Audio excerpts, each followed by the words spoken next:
السلام عليكم، ازيكم يا احلى متابعين؟ عاملين ايه؟ اللهم صل وسلم وبارك على سيدنا محمد وعلى اله وصحبه وسلم. النهارده ان شاء الله عندي يوم البتنجان العالمي. عندي هعمل 3 وصفات بتنجان. عندي 3 بتنجان رومي، هو مرهق شويه ودبلان شويه فعايزين نلحقه عشان بقاله فتره في التلاجة. وعندي بتنجان عروس اللي هو الصغير ده برضه عايزه الحقه، بس اعمل ازاي؟ بس هو مفيهوش حاجه يعني، سليم اهو مفيهوش حاجه. هنعمله بتنجان مخلل. عندي كميه، عندي كيلو، ده تقريبا كيلو ونص تقريبا. وعندي 3 طماطم بس، واستخدم كمان صلصة. وعندي فلفل رومي. هو المسقعة اللي احنا هنعملها النهاردة بتحب الفلفل الرومي بشكل عام، فاحنا هنعمل مسقعة سريعة بدون قلي. وهعمل بتنجان مخلل، وهنعمل بابا غنوج. كده 3 وصفات شعبية بالبتنجان. بصوا، مية مية ويعني بروتين نباتي، يعني مش محتاجين احنا بقى لا لحمة ولا فراخ ولا الكلام من الحاجات الغالية دي. خليكم بقى معايا في الفيديو. هبتدي ان انا اول حاجة اختار بتنجانية بس من دول، وان احنا نعملها للبابا غنوج. مش عارفه. طيب هولع كده البوتاجاز بتاعي واختار الكبيرة بقى، واحدة دي بتاعت البابا غنوج. ونقعد نقلبها كده لغايه ما تلاقيها استوت هنا خالص، يعني تدخلي كده السكينه تلاقيها بقت عامله زي المهلبيه كده، فخليها كده مع نفسها ونبدا بقى نجهز الباقي. بصوا، بدات اول حاجه اقطع البتنجان بتاعي مكعبات كبيره، وشلت جزء من القشر. الله اكبر الله اعلم، انا شلت جزء من القشر كده زي ما انتم شايفين. دول كده بتنجانيتين وسط. بس بصوا عاملين عندي كميه، طبعا كل ده هيفش في الاخر يعني حجمه بيقل. هبتدي ان انا انقله بقى في الحله اللي فيها زيت.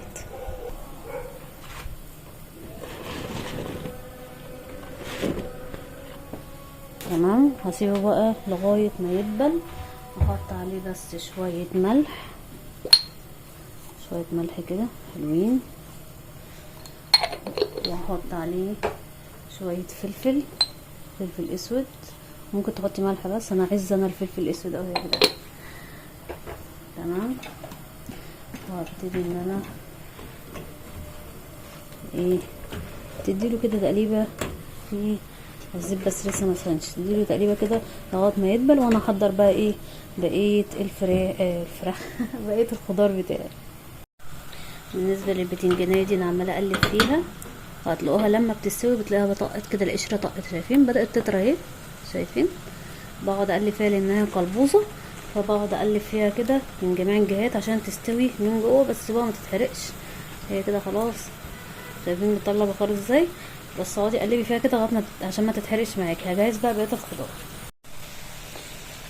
دي بقى الطاسه اللي احنا هنعمل فيها بقيه الخلطه بتاعه المسقعه بتاعتي. هسيب بس الزيت يسخن. عايزه اوريكم البتنجان.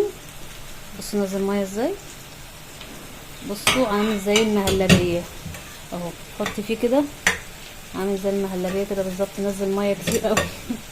هحط دلوقتي البصل. طيب انا عندي هنا البصل مقطعاه كده يعني بشكل عشوائي عشان احنا مستعجلين. وادي شويه الملح بتاعنا، وادي نحط كمان شويه الفلفل الاسود. واختياري، انا بحب الفلفل الاسود كده.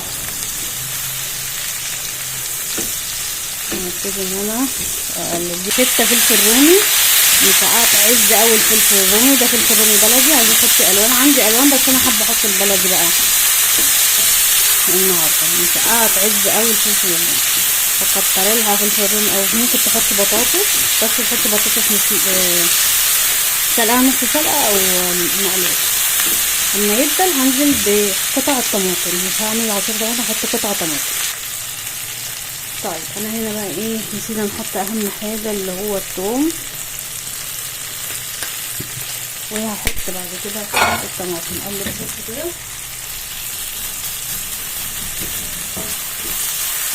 الطماطم بتاعتي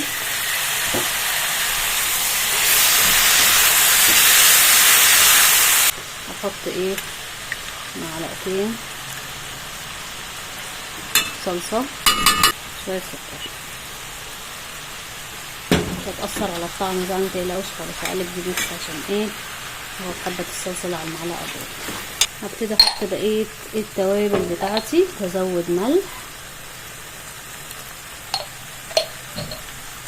هزود فلفل اسود، هزود شوية كمون، وهزود شوية كزبرة،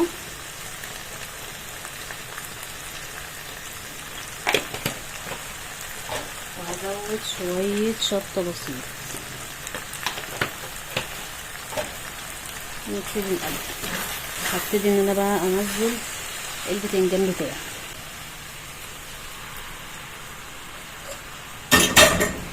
نبتدي ان احنا نقلب كده. المسقعه بتاعتنا تكون خلصت. شفتوا في سهوله اكتر من كده؟ ولا قلينا ولا اي حاجه.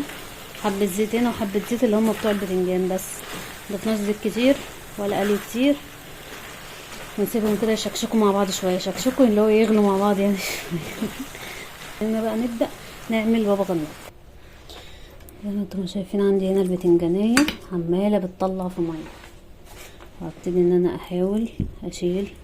شايفين كده بطرف السكينه كده وزق القشر. شايفه هيتزق معاكي اهو بمنتهى السهوله اهو. انا سبتها هديت بس، يعني انا سبتها هديت بس، القشر اهو بيطلع اهو. هكملها بقى كلها لغايه ما نقشرها كلها. بس كده زي ما انتم شايفين بقى دايب دوب اهو، دايب دوب. معرفش ايه الميه، نزل كميه ميه كتير قوي. انا هبتدي ان انا مش هعمله في الكبه المره دي، عايزه اخليه ناعم وفي قطع كده. الكبه بتنعمه قوي وبتخليها عامله زي المرهم، لكن الافضل ان هو يتعمل كده. بصوا طبعا دي بتنجانيه واحده بس عملاقه، هتلاقي عملت لك كميه محترمه. من الاساسيات اللي فيه هي الثوم، وده توم بالعروش يعني، عشان كده تلاقوا لونه اخضر. انا حطيت معلقه صغننه، اقل من معلقه صغيره كمان، المعلقه اللي انا حطاها دي صغيره. تمام. وعندي بقى الطحينه، عايزه اقول لكم الطحينه، كيس الطحينه غليت. عايزه ابقى اجيب سمسم واعملها في البيت احسن واوفر لي بقى كتير. بصوا زودت كمان حته الطحينه اللي كانت عندي، وهي بقى زي صفه الزيت ونشفت بقى. بس انا ما انا وراكي والزمن طويل احط ايه، احطها كده عليها على البتنجان بتاعي. عايزه اقول لكم بابا غنوج ده عيش الصراحه. احط كمان شويه خل كده حلوين. ممكن تحطي ليمون بس خلينا في الخل بس. احط الملح بتاعنا مش هكتر، وهحط شويه فلفل اسود، بس الفلفل الاسود ده من عندي انا بحب الفلفل الاسود. احط كمان شويه كمون،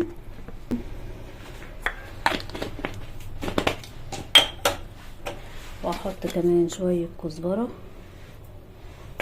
تمام. واحط شويه شطه بسيط.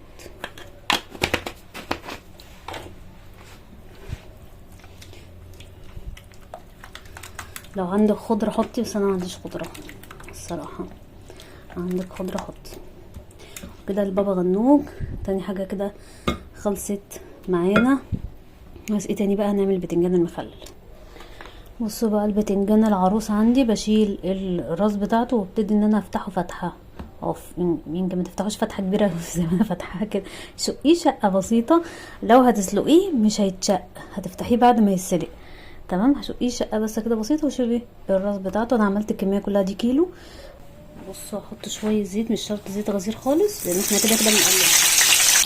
حطيت كده اول طاسه زي ما انتم شايفين، مش شرط يبقى زيت غزير، احط على قدك يعني. حطيت كده اول طاسه وبقلبها لغايه ما يطرى خالص معاكي، ونكمل بقى بقيه الكميه اللي عندي كلها. قطعت كده زي ما انتم شايفين شويه بطاطس وعملتها مشرشره بالقشره اللي زي دي، اختراع يعني اللي هي بتاعه الطرش دي. وعندي ليمون، عندي ليمونتين. تمام. وعندي هنا الثوم وفلفل رومي كتير.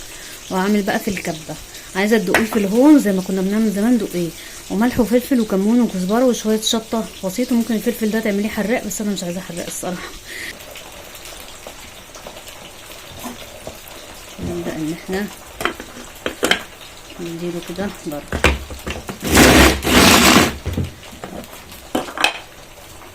بقى ايه، هننزل ده كده، كل ما نعمل ننزل.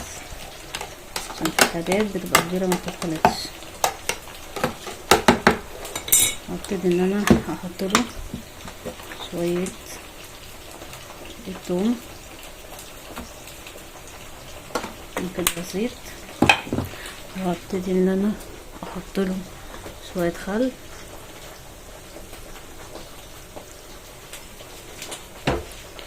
احط عصير الليمون، احط دلوقتي شوية الملح، حبة ملح، هبتدي ان انا احط شوية كمون كتير، وشوية كزبرة، وشوية شطة. هبتدي ان انا انزل السكريات دي كده، هبتدي ان انا اضرب تاني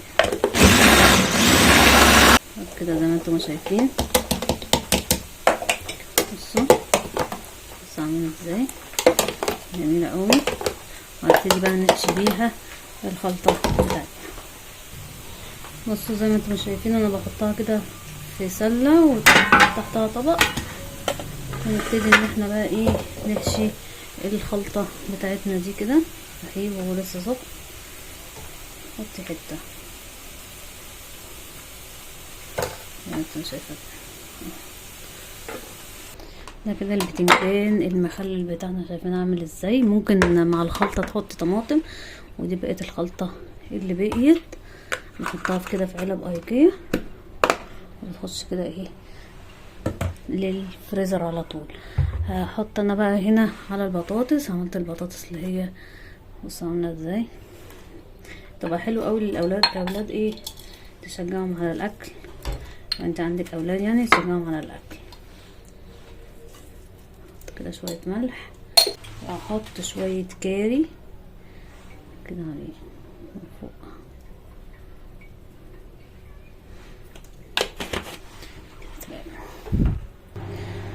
حطيت كده زي ما انتم شايفين المسقه بتاعتنا الحلوه.